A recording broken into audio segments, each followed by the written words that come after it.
என்னை நேசிக்கும் அன்பு உள்ளங்களுக்கு இனிய வணக்கத்துடன் நான் உங்கள் தினேஷ். இன்னைக்கு முறையாக நான் வந்து ஒரு ஃபிலிமோட ரிவ்யூ சொல்ல போகிறேங்க. என்ன படம் பார்த்தீங்கன்னா பைசன். ரீசெண்டாக வந்து பார்த்தீங்கன்னா மாரி செல்வராஜோட டைரக்ஷனில், துரு விக்ரமோட ஆக்டிங்கில் அண்ட் நிவாஸ் அவருடைய மியூசிக்கில், பசுபதி, அதுக்கப்புறம் பார்த்தீங்கன்னா லால் சார், அதுக்கப்புறம் பார்த்தீங்கன்னா இன்னும் நிறைய நடிகர் நடிச்ச அந்த படத்தை பற்றி தான் ரிவ்யூ பண்ண போகிறோம். ஆல்ரெடி நீங்கள் நிறைய ரிவ்யூஸ் கேட்டுக்கலாம், ரிவ்யூஸ் பார்த்துக்கலாம். என்னோட லைஃப்லேயே நான் பண்ணுற ஃபர்ஸ்ட் ரிவ்யூ இந்த படம். எனக்கு படம் பிடிச்சிருக்கலையான்னு கேட்டால் எனக்கு படம் வந்து ஒரு பாதி பிடிச்சிருக்கு, ஒரு பாதி பிடிக்கலைங்க. ஏன்னு சொல்லிட்டு நான் அதை சொல்ல ரிவ்யூ பண்ண தான் இந்த வீடியோ ஆக்சுவலாக. அது மட்டும் இல்லாமல் இந்த படம் இந்த சொசைட்டிக்குள்ளே என்ன மாதிரியான சேஞ்சஸ் கொண்டு வரும், அதே சமயம் பார்த்தீங்கன்னா ஒரு கனவு நோக்கி ஒரு இளைஞனுடைய லைஃப்பில் என்ன மாதிரியான விஷயங்கள் ஃபேஸ் பண்ணுறான், ரொம்ப சூப்பராக காட்டினாருங்க. அதெல்லாம் குறை சொல்ல முடியாது. எனக்கு ஒரு சில விஷயங்கள் மட்டும்தான் அதில் கொஞ்சம் நெருடலாக இருந்தது. பட் ஓகே, படம் வந்து பார்த்தீங்கன்னா சூப்பராக இருந்தது. அது எது குறை சொல்ல முடியாது. பட் குறைகள் இருக்குது, அதை சொல்லாமல் நம்ம தவிர்க்க முடியாது இல்லையா? ஸோ அதெல்லாம் வந்து இந்த வீடியோ சொல்ல வந்து காத்திருக்கேன். இந்த படம் பார்த்தீங்கன்னா கிட்டத்தட்ட வந்து 2.75 மணி நேரம் வந்து படம் வந்து ட்ராவல் ஆகுது. படம் வந்து பார்த்தீங்கன்னா முழுக்க கபடி சப்ஜெக்ட் தாங்க. ஆக்சுவலாக எங்கள் ஊரில் வந்து பார்த்தீங்கன்னா எங்கள் ஊரில் டிகேபி தண்ணீர்குளம் சொல்லிட்டு கபடி குழு இருக்குது. நாங்கள் சின்ன வயசுலேருந்து எப்படி அந்த படத்தில் காட்டுற மாதிரி அந்த ஊரில் பிறந்தோம், எப்படி கபடி வந்து பிடிக்காது சொல்ல மாட்டோம், அதேமாதிரி எங்கள் வில்லேஜ் பிறந்த யாரும் கபடி பிடிக்காது சொல்ல மாட்டாங்க. ஸோ அந்த அளவுக்கு பார்த்தீங்கன்னா கபடி மேலே ஒரு பெரிய கிரேஸ் இருக்குது. கபடி வந்து ரொம்ப விளையாடுவாங்க. ஸோ அந்த மாதிரி படம்னால பார்த்தீங்கன்னா எனக்கு ரொம்ப இன்ட்ரெஸ்ட் இருக்குது. சரி, கபடி பற்றி காட்டுறாங்களே, அப்படி என்ன மாதிரி படமாக இருக்கும் சொல்லி பார்க்கலாம் போனேன். நிஜமாக கபடியை பொறுத்தவரை இந்த படம் வந்து சரியான படங்க. ஒவ்வொரு கபடி விளையாட்டு வீரர்களும் பார்த்தீங்கன்னா ரொம்ப வந்து உத்வேகமாக, ரொம்ப வந்து எனர்ஜிஃபுல்லாக இந்த படத்தை வந்து என்ஜாய் பண்ணுவாங்க. அவ்வளோ சூப்பரான விஷயம் காட்டுங்க. அட் சேம் டைம் என்ன மாதிரியான விஷயங்கள் அந்த கபடி பிளேயர்ஸ் ஃபேஸ் பண்ணுறாங்க, என்ன மாதிரி விஷயங்கள் வந்து அவங்க லைஃப்பில் வந்து இந்த கபடியால் நடக்குது, ஒரு கபடி வந்து எப்படி வந்து ஒரு லைஃப்பில் மாற்றம்னு சொல்லிட்டு இப்படி நிறைய விஷயங்கள் கொண்டு வந்திருக்காங்க. பட் அதுக்குள்ளே பார்த்தீங்கன்னா ஒரு மாதிரியான ஒரு பொலிட்டிக்கல் அரசியலையும் கொண்டு வந்திருக்காங்க. 2 விதமான கேரக்டர்ஸ் காட்டுறாங்க. ஒன்று வந்து பார்த்தீங்கன்னா பாண்டியராஜன் சொல்லிட்டு கேரக்டர், இன்னொன்று வந்து பார்த்தீங்கன்னா கந்தசாமி சொல்லிட்டு கேரக்டர். எனக்கு வந்து பாண்டியராஜ கேரக்டரை போர்ட்ரேட் பண்ண விதத்தை விட கந்தசாமி கேரக்டரை வந்து காட்டின விதம் ரொம்ப பிடிச்சிருந்து. ஏன் பிடிச்சிருந்து பார்த்தீங்கன்னா, அவர் வந்து ஒரு என்னதான் சொசைட்டிக்குள்ளே ஒரு கம்யூனிட்டி ரீதியான ப்ராப்ளம் கிரியேட் பண்ண சூழ்நிலை இருந்தாலும் அவர் வந்து ஒரு கேமாக தான் பார்க்குறாரு. அவர் வந்து அந்த கேம்குள்ளே கம்யூனிட்டி கொண்டு வந்தாலும், கேம்குள்ளே வந்து பிரிவினை கொண்டு வந்தாலும், அவன் விளையாடுறானா, அவன் நல்லா விளையாடுறான், அவன் டேலண்ட்டுக்கு மரியாதை தரும். ஸோ அந்த கேரக்டர் வந்து சூப்பராக போர்ட்ரேட் பண்ணியிருக்காங்க. இது எப்படி சொல்கிறதுனா வந்து மாரி செல்வராஜ் வந்து மற்ற சமூகத்தாலும் வந்து விளையாட்டுன்னு வந்தப்போ இன்இக்வாலிட்டி பார்க்க மாட்டாங்க, அது ஏற்றத்தாழ்வு பார்க்க மாட்டாங்க சொல்லிட்டு ரொம்ப ஜென்யூனாக வந்து அந்த விஷயத்தை பதிவு பண்ணியிருந்தாரு. எனக்கு ரொம்ப பிடிச்சிருந்த அந்த விஷயம். அந்த லால் சார் கேரக்டர் வந்து ரொம்ப வந்து நிறைய விஷயங்கள் நியாயப்படுத்தியிருக்காங்க. அவர் கேரக்டர் ரொம்ப பிடிச்சிருந்து. ஏன்னா வந்து அவன் சாப்பிட்டுருப்பான், சாப்பாடு நம்மளுடைய துரு சாப்பிட்டுருப்பான், சாப்பாடு ஒருத்தர் என்னங்க அவன் சாப்பாடு சாப்பிட்றான், வாயை முண்டு வேலையை பாருன்னுவார். நம்ம ஆளுங்க ஆற டைமில் ஏங்க அவனை சாப்பினா விளையாட்ட மாட்ட பாரு சொல்லுவார். நிறைய விஷயங்கள் வந்து எப்படி சொல்கிறேன்னா எதிர்த்தரப்பு மக்களையும் ரசிக்கிற மாதிரி வந்து படத்தில் நிறைய விஷயம் வச்சிருந்தாரு. படம் வந்து பார்த்தீங்கன்னா ரொம்ப நல்லா இருந்தது. பசுபதி சார்லாம் வந்து நிஜமாக சொல்கிறேன், நான் நம்ம சார்பட்டா படத்தில் பார்த்த அதே பசுபதி சாரை வந்து இன்னும் ஒரு லெவல் அப்கிரேட் ஆன மாதிரி வந்து ஃபீலாக இருந்தது. ரொம்ப சூப்பராக இருந்துச்சு. அவர் நடிப்பில் வந்து பிரமாதமாக இருந்தது.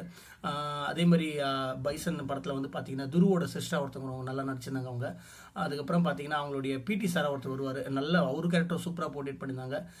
எப்படின்னா ஒரு சொசைட்டிக்குள்ளே ஒருத்தர் வளரான், ஒருத்தர் வாழறான்னா அவனுக்கு வந்து ஒரு குறிப்பிட்ட கம்யூனிட்டி மட்டும் ஹெல்ப் பண்ணி அவன் க்ரோ ஆக முடியாதுல்ல. அவன் டேலண்ட் எந்த இருந்தாலும் மற்ற மக்களும் ஹெல்ப் பண்ண சொல்லிட்டு நல்லா சூப்பராக காட்டியிருந்தார் மாரி செல்வராஜ்.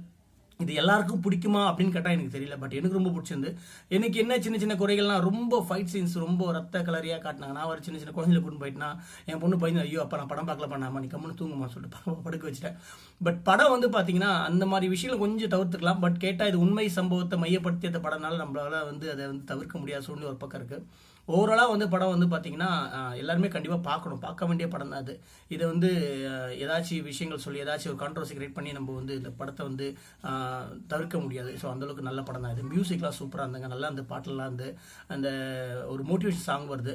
ரொம்ப நாள் கழிச்சு சரியான மோட்டிவேஷன் சாங். அந்த சாங் வந்து பார்த்தீங்கன்னா யாராச்சும் கபடி பிளேயர்ஸ், யாராச்சும் விளையாடுற வீரர், யாராச்சும் அந்த என்ட்ரன்ஸ் உள்ள வருஷம் பாட்டெலாம் போட்டால் சும்மா வைப்பாக இருக்கும், நல்லா பாடிருந்தாங்க. ஐ திங்க் வேடன் அண்டு நம்ம அறிவு நினைக்கிறேன் 2 பேரும் சேர்ந்து பாடுங்க பாட்டு. செம்மையாக இருந்தது பாட்டு, சூப்பராக இருந்தது பாட்டு. பேக்ரவுண்ட் ஸ்கோரும் சூப்பராக இருந்தது. எனக்கு ரொம்ப பிடிச்சிருந்துங்க படம். எனக்கு ஒன்று சின்ன வருத்தம் என்னன்னா, ஹீரோ வந்து அவன் வயசோட பெரிய பொண்ணை லவ் பண்ண மாதிரி படத்தில் காட்டியிருப்பாங்க. அது எப்படி சொல்கிறது எனக்கு தெரியல. ஏன்னா இதை நான் சொல்லாமல் தவிர்க்க முடியாது. மாதிரியான அது தப்பாக எடுத்துக்காதீங்க அதை சொல்லிட்டு எல்லா விஷயமும் வந்து எல்லாரும் பார்க்குறாங்க, எல்லாம் கருத்து பதிவு விடுறாங்க. என் கருத்து நான் சொல்லணும் இல்லையா? ஸோ அந்த விஷயம் பார்த்தீங்கன்னா ஒரு வயசு பெரிய பொண்ணை வந்து லவ் பண்ணுற மாதிரி காட்டின விஷயம் வந்து எனக்கு பிடிக்கல. ஏன்னா சொசைட்டிக்குள்ளே வந்து நம்ம வந்து கம்யூனிட்டி இன்பேலன்ஸை பற்றி பேசலாம், வேற ஏதாச்சும் ஏற்றத்தாழ்வுகளை பற்றி பேசலாம். பட் இந்த மாதிரி ஏஜ் டிஃபரன்ஸ் உள்ள பொண்ணை லவ் பண்ணுமா சொல்லிட்டு அந்த விஷயம் காட்டணும் எனக்கு அவசியமாக புரியல. அந்த விஷயம் ஏன்னா ஒரு ஆணை விட பெண் வந்து வலிமை குறைவாக இருப்பா. வலிமை மீன்ஸ் எப்படி சொல்ல வரனா, உடல் ரீதியாக ஆண்கள் வந்து வலிமை ரீதியாக இருப்பாங்க. அதனால் அந்த வயசு வித்தியாசம் பார்த்து கல்யாணம் பண்ணுற ரீசன்லாம் கூட இருக்கலாம். பட் இந்த விஷயத்தை பொறுத்தவரையும் ஏன் நீங்கள் வந்து வயசு அதிகமான பொண்ணை வந்து அவனுக்கு வந்து லவ் பண்ண மாதிரி அந்த படம் வச்சிங்க எனக்கு தெரியல. மேபி ஏதாவது காரணம் இருக்கலாம், எனக்கு தெரியல. பட் எனக்கு அந்த விஷயம் பிடிக்கல. ஏன்னா சின்ன பையன் வந்து அவங்க அக்கா வயசுல பொண்ணை வந்து லவ் பண்ண மாதிரி ஒரு அந்த சீக்வன்ஸ் எனக்கு பிடிக்கல. மற்றபடி கேரக்டர் வைஸ் எல்லாமே நல்லா இருந்தது, ரொம்ப பிடிச்சிருந்து எனக்கு படம். நான் ரொம்பவே ரசித்தேன். நல்லா துருவோட ஆக்டிங் வந்து சொல்லி ஆகணும். அது ஃபர்ஸ்ட் ஃபிலிம் மாதிரியே தெரில. நான் துரு வந்து ஆனால் கொஞ்சம் கொஞ்சம் அவங்க அப்பாவோடைய அந்த வாய்ஸ்லாம் அப்படியே விக்ரம் சார் பார்க்குற மாதிரி அந்த வாய்ஸ்லாம் சூப்பராக இருந்தது. நல்லா இருந்த படம். ஃபேமிலியோட பார்க்கலாம், பட் குட்டீஸ் வேண்டான்னு நினைக்கிறேன். ஏன்னா ரொம்ப ரத்த கலரியாக இருக்குது. ஃபர்ஸ்ட் ஹாஃப்லாம் வந்து பயங்கர ஃபைட்ஸ், பயங்கர சண்டை அடிச்சுட்டு போகுது.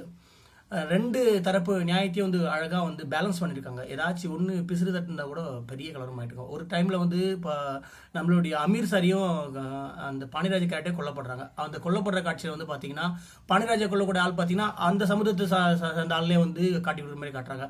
அதேமாதிரி கந்தசாமி பண்ணையார் அவரு கொள்றாங்க. அவரு கொல்ல சொல்லவும் பார்த்தீங்கன்னா அவங்க சமூகத்து ஆளே வந்து காட்டி கொடுத்த மாதிரி காட்டுறாங்க. அது வந்து எப்படி சொல்கிறேன்னா இரு தரப்புலேயும் வந்து எந்த பிரச்சனையும் வராமல் பாதுகாத்த மாதிரி ஃபீல் ஆகுது. ஆனால் நல்லா இருந்த அந்த விஷயம். ஏன்னா அவனை இவன் காட்டி கொடுத்தாலும் இவன் அவன் காட்டி கொடுத்தாலும் வந்து ஒரு மாதிரியான விஷயத்தை கிரியேட் பண்ணுறோம். பட் இந்த விஷயம் வந்து கிளியராக வந்து ரொம்பவே சூப்பராக வந்து அதை காட்டியிருந்தாங்க.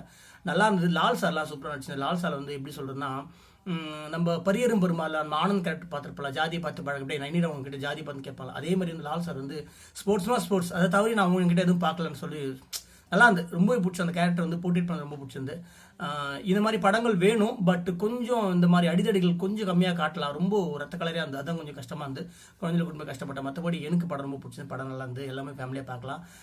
முக்கியமாக கபடி பிளேயர்ஸ் நீங்கள் எந்த சூழ்நிலை எங்கே அடிபட்டாலும் நீங்கள் இந்த மாதிரி படங்கள் பார்க்குறீங்க அப்படின்னா மேலே மேலே வரலாம். ஏன்னா அந்த படத்தை பொறுத்த வரையும் எல்லா இடத்துலையுமே ஹீரோ அடிபட்டுனே இருப்பான். ஒரு இடம் விடாம ஸ்கூல்லேருந்து அவன் அடிபட்டு தான் வருவான். தவிர்த்து இடத்துலையுமே அவனுக்கு எதுவுமே கிடைக்காது.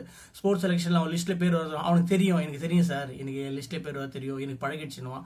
அவ்வளோ வழிகளும் அவ்வளோ இதுவும் வந்து ஒருத்தன் வந்து தாங்கிட்டு தான் அந்த விஷயத்தை கடந்து வந்திருக்கான்னு சொல்லிட்டு படத்தில் போட்டிட் பண்ணியிருந்தாங்க. எல்லாமே வந்து நம்மளை மோட்டிவேட் பண்ண மாதிரி தான் இருக்கும். நம்ம படத்தை வந்து நல்ல விஷயங்கள படத்துல எடுத்துக்கலாம். மற்ற ஏதாச்சும் உங்களுக்கு சரியா பண்ணலாம், அந்த விஷயத்தை தவிர்த்துடலாம். அந்த மாதிரி தான் அந்த படம் வந்து எடுத்திருக்காங்க. மாரி செல்வராஜண்ணா அண்ட் துரு விக்ரம் சார் அண்ட் பசுபதிலாம் ஐயோ சார், பசுபதி சார் அவங்க பையன் வந்து செலெக்ஷன் ஆகிட்டு இந்திய டீம் செலெக்ஷன் ஆகிட்டு இருப்பாரு. அவர் வந்து பார்த்தீங்கன்னா சென்னை போகணும். அப்போது அந்த ஊரில் கலவரம் நடக்கும். அந்த சமயத்தில் பார்த்தீங்கன்னா பசுபதி சாரையும் துருவி வந்து போலீஸ் பிடிச்சிருவாங்க. அப்போது பசுபதி சார் ஆக்டிங் பண்ணிட்டு பாருங்க, பா மனுஷன் பின்னிட்டாருங்க. ஐயோ நமக்கே ஒரு மாதிரி கண்ணெல்லாம் கலங்கிச்சு, என்னடா இதுன்னு சொல்லிட்டு. அந்த மாதிரி பசுபதி சார் ஆக்டிங் இருந்தது. சார் பசுபதி சார் நீங்கள் வேறு லெவல் சார். நீங்கள் ரொம்ப பிடிச்சிருந்த ஆக்டிங் எனக்கு ரொம்பவே ஒரு மாதிரி ரொம்ப கஷ்டமாயிடுச்சு. ஒரு அப்பா வந்து எந்த லெவலுக்கு வந்து இறங்கி பண்ணுவார், அவர் அப்பா வந்து எப்படி வந்து பையனை பாதுகாக்கணும், எப்படி உன் பையனை வளர்க்கணும்னு சொல்லிட்டு அந்த அந்த பாடுபடுற விஷயம் இருக்கு இல்லையா, நல்லா இருந்தது சார். பசுபதி சார் ஆக்டிங் எனக்கு ரொம்ப பர்சனலாக பிடிச்சிருந்து.